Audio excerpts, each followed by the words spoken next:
Ministri Edi Rama ka përdorur vendimin e gjykatës kushtetuese që t'i dërgojë një mesazh kreut të ri të SPAK-ut, Klodian Braho, që institucioni i akuzës të mos guxojë të hetojë me atë dhe Këshillin e Ministrave. Sipas Ramës, për SPAK dhe Brahon, ky vendim i gjykatës kushtetuese duhet shërbej si reflektim. Në aspektin ligjor u eliminua një precedent unik në botë dhe u zbraps nga gjykata më e lartë e vendit një brutalitet alla shqiptarçe në interpretimin e ligjit, i cili goditi organizmin demokratik të shtetit.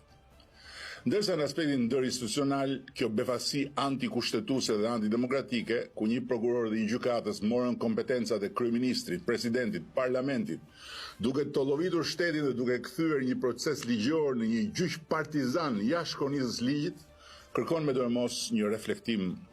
po kaq ndër institucional. Kryeministri ishte drejt për drejt për të paralajmëruar SPAK-un që të mos i afrohet atij dhe ministrave të tij. E për të ilustruar këtë, solli një prej episodeve ku hetuesit e BKH-s nuk u lejuan të futen për të marrë prova në Këshillin e Ministrave. E pengimin e hetimit, kryeministri justifikoi me faktin se oficerët e BKH-s ishin të armatosur e madje nuk kurseu as sulmet personale ndaj tyre. Si puna e ca trimoshave të BKH-s, për cilët kanë dëgjuar shumë çuditëra,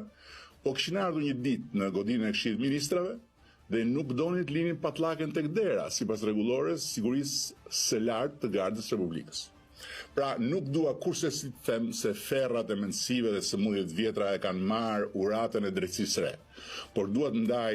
me të gjithë bindjen se ka ardhur koha një reflektimi serioz. Ndërsa opinioni publik u informua se zëvendës kryeministra përcaktonte se kush do të merrte tender atë 100 milion euro, e ndërto përmendej edhe kryeministri Edi Rama, i etiketuar me nofka nga vartësit. Rama i lëshoi një paralajmërim SPAK-ut, ai kërkoi që të mos lejojnë publikimin e transkripteve, duke mbyllur kështu edhe një shtek hetimor ku në jo pak raste denoncohet përfshirja e vet kryeministrit. Për të reflektuar mbi shqetësime që nuk janë vetëm tonat,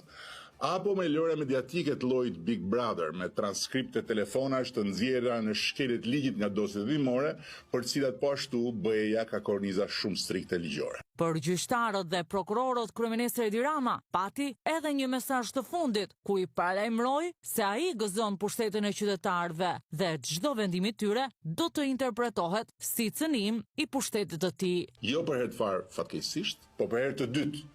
Ata duan të marrin përsëri kompetencat e qeverisë të parlamentit,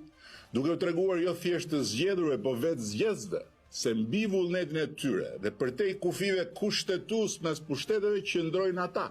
tokat e zeza të Shqipërisë, me pushtetin suprem të